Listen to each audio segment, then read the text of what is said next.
Okay, and we are back. It's been a week, maybe even longer, depending on when I decide to upload this video, since I talked about A New Hope, which was starting off this entire thing of talking about Star Wars movies on my channel. And now we're going to be talking about my favorite Star Wars, everybody's favorite for the most part, who's older than 10 or 15 years old, Empire Strikes Back. This is what sparked my love for film. This is what sparked my love for Star Wars. And this is what I think of when I think of Star Wars, when that word pops into my head, or that name pops into my head. This movie is the one that comes to the forefront. And this is what's kept the franchise running for 45 years. This came out 44 years ago, so going on 45 years next year. Without this, I don't think Star Wars would be talked about nearly as much. I don't think it'd be really remembered as this fantastic franchise. It all hoped and relied on this being good. And not only was it good, it exceeded the movie that came before it, which was already the biggest blockbuster ever after Jaws. So this came in, and the adults had something to grab onto because it was more adult. And teenagers felt like they were getting away with something watching this because it was a lot darker than A New Hope. And kids straight up, they're frightened watching some of the stuff in this movie. I remember being straight up scared. When Luke's hand got chopped off when I was a kid, I had no idea that something like this could get this dark. This was the first time we saw Star Wars take a turn down a different path. You know, A New Hope was very fun and friendly, and obviously there was dark moments, like when Uncle Owen and Aunt Beru, get burnt. I think I already showed that scene in the last video, but just in case, reminder, that's in a Star Wars movie. And then this movie has the Wampa scene, which I think is straight up amazing. They added it in this version of the movie. Didn't come out in the original. Those are the two cuts. I'm sure I can put a side by side.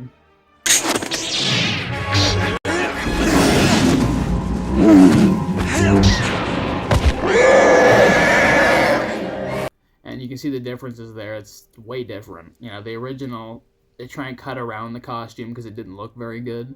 And in the remaster version, obviously, they go into great detail and they show close-ups. And I think the Wampa editions might be some of the best editions in Star Wars, if not the best. Without it, I don't think they could even justify adding anything. That's the one scene where I think they really needed to... I can just put this down now. Where they could really add something. All the other ones in A New Hope, I already went through the list. They were all awful editions. I don't think there was any of them that helped, to be honest, except for the dogfight at the end. I think the space battle really improved with the CGI additions. But in this movie, we get an improved Wampa scene. I think a lot of the stuff later in Cloud City looks a lot better because they add the windows so you don't feel as claustrophobic. You watch the original version, you feel very stuck in one spot. Everything looks the same. It's all white backgrounds. In this edition, they add those little windows so you can see the outside. You feel a little more open. You feel like you know where you are.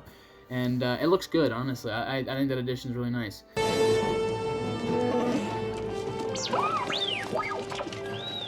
And like I said with that, the Wampa, I'll stop talking about that. We already showed it, but I just think it looks great. And, they even had the deleted scene in the original where the Wampa pulls in a stormtrooper.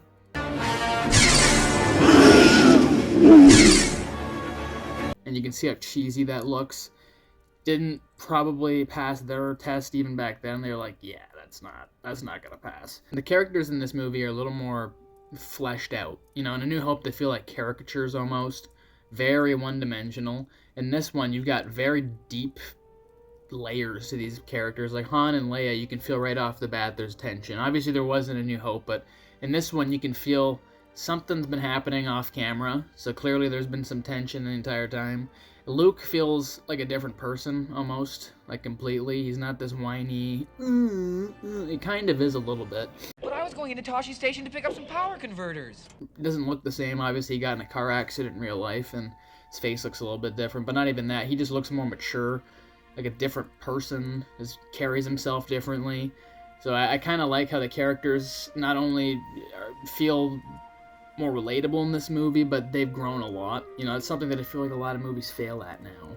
Yeah, movie to movie, they don't change much, and if they do, it seems to revert back to the old ways. Like Force Awakens has Han Solo, the exact same character he was in A New Hope, all over again 35 years later, and it just feels like it's so lame. Like, we've done all this groundwork and you're just gonna put him back in the same place he was in. But I got a nice, easy charter now. I'll pay you back, plus a little extra. I just need a little more time. Politique. What's the problem? The problem is we loaned you 50,000 for this job. We want our money back now. Like that in this one, he's more pro-rebellion. You know, the last one he was ready to just take his money and leave. In this one, he wants to stick around. He doesn't want to leave until the last minute. The base is getting shot at. They're in there while everything's happening, and he's one of the last ones to leave. So it just says a lot about how these characters have grown. I appreciate that. I really do. As I get older, obviously as a kid, you don't think, man, Han Solo, he really went from a smuggling asswipe to a reliable badass in this movie. I think this is the most badass Han Solo was, because obviously Return of the Jedi, we'll talk about in the next review, they kind of waste him. And even Leia in this movie, I think she's at her most badass. She's got a lot of one-liners. Why, you stuck-up, half-witted, scruffy-looking nerf herder! She's embarrassing Luke and Han in front of their friends. Well, more so embarrassing Luke later on when they realize that they're brother and sister. That kiss scene, you know. We can all talk about that kiss scene in nauseating detail, because it's just got such a fucked up meaning later on. Like, even when I was a kid, I didn't know, obviously, the first time I watched that they were siblings, but when I watched Return of the Jedi, the first thought I had was, but they kissed. So, and Luke liked it. Like, he looks proud of himself. So, I mean, you're so powerful with the Force and stuff. You're supposed to be this hereditary Force power from your dad and stuff, and you don't even know what... It's your sister you're kissing? Oof. Yeah, that's rough. I know that this is the writing changed and stuff as things went on, but that's where George Lucas... I don't believe it, but a lot of the shit he says about, oh, I always knew where things were going, and I'm sure I could find a clip of that, too. Rather than do a 6-hour... convince them to do a 6-hour movie, which I knew they weren't going to do, I came to the reality that I was going to have to cut this into 3 pieces and do the first 2 hours, and then hope somehow, some way, I'd get the other 4 hours made. Pretty sure he said multiple times he made one big 700-page treatment for Star Wars, and then he ended up chopping it into 3 pieces and obviously changing everything as time. I think Darth Vader was supposed to die in the original eventually.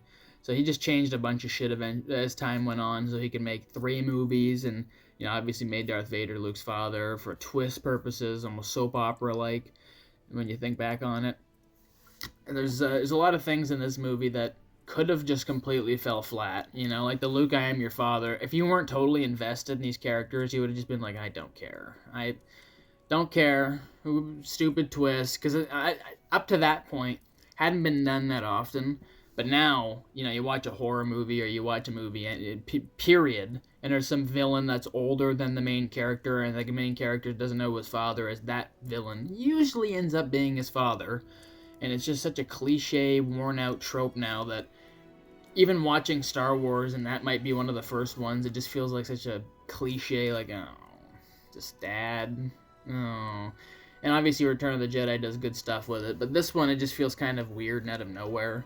Especially in A New Hope, Vader's just kind of a nobody. He doesn't really talk much. He doesn't really have much of a character or anything. And then this one, he's got his own theme. You know, we all love the Imperial March.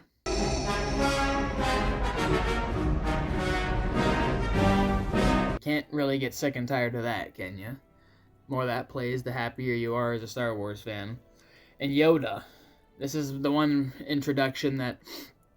I don't know how I've waited so long to talk about this, but Yoda coming in this movie, yeah, it just makes me happy to think about, because his theme, great of a character he is, you know, all the wisdom and stuff that he wipes on the screen while he's there, it's actually quite amazing. You know, all the quotes and stuff you see 30, 40 years later about Yoda, do or do not, there is no try, all that kind of stuff. I think a lot of fighters and stuff have that written on their walls and stuff. It's that kind of Yoda's that kind of character. You know, he lives on in pop culture forever, and we wouldn't have him without Empire Strikes Back, because, you know, we see what happens to him in Return of the Jedi. He gets killed pretty much instantaneously. Well, it doesn't get killed, but he dies instantaneously. Because it has to bookend everything that happens in this movie. And that's kind of what Rise of Skywalker felt like it was doing too, was almost bookending what the last movie was doing. So it's just another parallel in the new sequel trilogy where it was copying the originals. Shocker, right? In this movie, we get the introduction to Emperor Palpatine, and depending on which version of the movie you're watching, you get the one with the chimp eyes that are imposed. The son of Skywalker must not become a Jedi. I have no doubt this boy is the offspring of Anakin Skywalker. Which, you can see the two versions there. I think the new one looks a little bit better because, it fits more with the character and stuff, so I don't have a problem with that change either, but, for the OG originality, it's nice to see the chimp eyes that they imposed over, I think it's a female that's as Palpatine in that scene. Some, like a makeup artist's wife or something that they use as Palpatine. So they didn't really know where things were going, obviously, but I just love the rawness of the original cuts of these movies. Because, again, they didn't know where these were going. Now it's obviously, with these versions that I have, they had all of this pre-planned stuff. You can even see on the back there some of the CGI additions. That's probably the worst thing in the movie that they added, was that scene where the ship is flying around for no reason, and it flies past the window, and you can see Leia standing in there.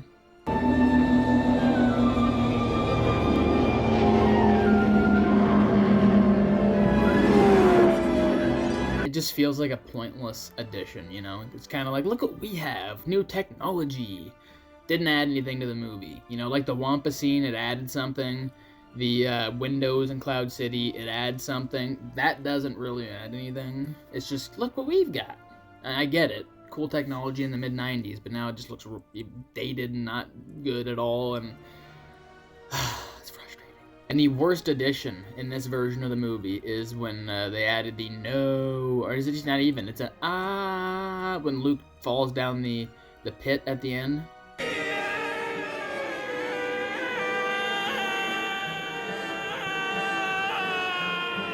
It's not even his scream. You can hear it's Palpatine's scream from Return of the Jedi. I don't know what they were doing. They took that out, obviously, when it came to the DVDs later on, but what were they doing? They just keep adding all these things, and it's mind-numbing. Like, just give us the original versions, please. Just please. For the love of God, we need them. Like I said, this one and the DVD, they've got their moments and stuff, but stop tampering with art. Like, if Martin Scorsese released Taxi Driver right now, and he got rid of every version we have, and he added a bunch of CGI scenes, how pissed would we all be? Like, pretty angry. It'd be pretty upset. But for some reason, it just seems like a lot of people give George Lucas a pass. I'm just like, like Star Wars, I'm pretty sure one of the most loved movies ever. I can't speak for everybody, I can speak for myself, but the original three are some of the most loved things ever made by somebody. And he just went back and he decided, I'm changing that. For my sake, I'm going to change some things that most people would just not care about, and it hurts a little bit. I get it's his movie, he can do what he wants, but for the rest of us, just give us those options, Give us the originals, and then give us these. Okay, but enough ranting. Back to the movie. Let's talk a little bit about Dagobah and the scene where Luke chops his own head off.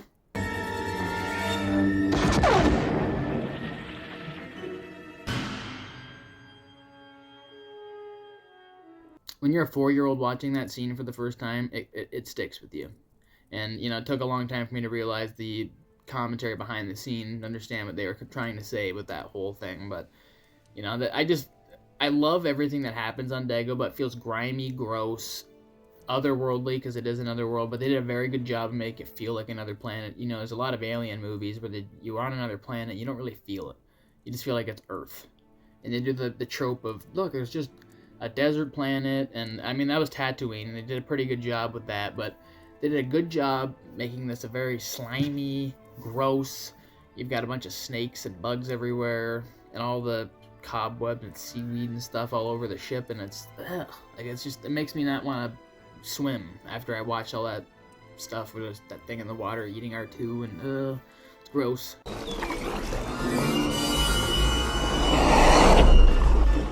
This is the movie where I think Darth Vader cemented himself as the villain that everybody thinks of as the best villain of all time. He's got a couple scenes where he just straight up is terrifying. Where he chokes the guy through the screen. Down to light speed and we're preparing to... You have failed me for the last time, Admiral. It's been, talked about and parodied a million times. It's one of those things where everybody thinks about Darth Vader, they do the force choke. And he's so powerful in this movie, he's force choking people through fucking screens. Who knows how far away he is? He's just choking that guy out. And to me, that always stuck with me. It's like, well, you can't even mess up if you're somewhere else, because he's still gonna kill you in your sleep or something. Vader's just beyond sadistic in this movie. He's messed up in A New Hope. He does some stuff where, he throws some people against the wall and he screams and chokes that guy out at the table, but nothing like that. Nothing where he's straight up kills somebody and then says, yeah, you're next, and if you mess up, you're dead too. The last 30 minutes of this movie, 40 minutes, no, 30 minutes, it's some of the best stuff in film history for me. The whole scene where Luke shows up and it's a trap. Luke, don't, it's a trap! It's a trap! And you've got Boba Fett. That's another change they made, was adding the new voice for Boba Fett. Don't really care for that change either. It doesn't change the movie for the better. It's just another weird addition that, well, because we've got Jango Fett, and now we can make all the voices the same, and just, it's pointless. It changed nothing. It's just, I guess it doesn't end. It's not the end of the world, but it's just stupid. What if he doesn't survive? He's worth a lot to me. What if he doesn't survive? He's worth a lot to me. Han getting put in carbonite was a really messed up scene as a kid. I remember not knowing what the hell was going on, and when he got frozen, I was like, well, he's dead. So that's that. And when I saw Return of the Jedi, it was the biggest shock of my life, seeing that he came back to life. But that should have been the end of Han Solo. He said it many times, Harrison Ford, that should have been the end. I agree. Most people agree. It's a fitting end for the character, and it would have given our remaining characters motivation. Not that, him being frozen is not motivation, but him dying would definitely give you more weight and motivation heading forward. Like, oh, our characters could die. But he just comes back, and you feel like, oh, they're all invincible. Like, it's like any kid's cartoon. They're all going to come back, and they're all superheroes, basically. It's like Fast and the Furious. The last duel in this movie, which is the real first lightsaber duel in this franchise, I don't really count the one A New Hope. It's pretty bad. This duel, it might be my favorite still, because it feels like a real fight between two people that are actually fighting. There's not choreography to the max behind it. There's some, but it feels more weighty, like the weight behind their lightsabers, they're actually clashing, and they actually look like they're angry, and the other one, it just looks like ballet, like in Revenge of the Sith, it looks like they've done it 40,000 times, because they have done it 40,000 times. A lot of this stuff looks rough and like they created on the spot. Like when he's throwing stuff at Luke, and he's just swinging at it.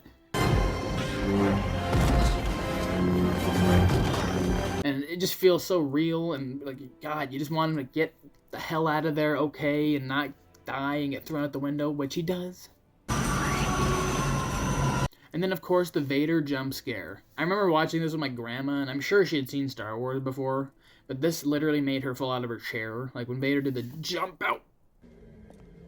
I just remember her falling out of her chair, and I was like, oh my God. Like, it's such a scary scene, it even made my grandma fall. So it says a lot. This movie's so good that it sucks you into that point. You're watching, and then you just, oh God. Very rare that a movie will do that to you, I think I've only had that happen with, like, Planet of the Apes, where I got so into it that I fell out of my chair. And that's not even a joke. I actually did fall out of my chair watching Planet of the Apes. The first one with James Franco. We'll get back to Star Wars now. So, in closing with this movie, because I just feel like I don't have as much to talk about with this one as A New Hope, because I covered a lot of stuff, It's hard to follow that up and not reiterate what I was talking about with the last one and talk about the same things I like about this one and look at all these scenes I like. I will talk about a few scenes that I do like in this movie. I love the introduction to Luke in this movie. It just feels so badass.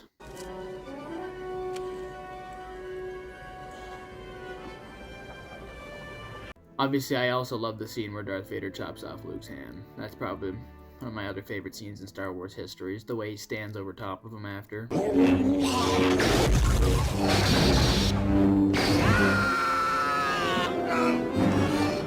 I really just love this movie. And that's why I don't want to talk for 4 hours, because I just keep saying, I love it, I love it, I love it, I love it, I love it. And I just show the whole movie and talk about the same 14 things. So I want to not do that, but also, you know, get my points in there while I can. So I will talk about Return of the Jedi in the next video. I'm probably going to have to wait another week or so to get my juices flowing. You know, I feel like I wasn't as energetic in this video as the first one, but it's not the end of the world.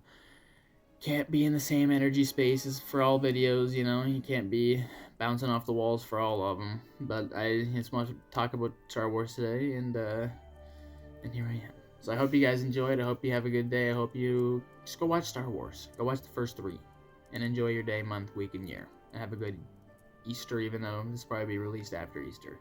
Take care, people.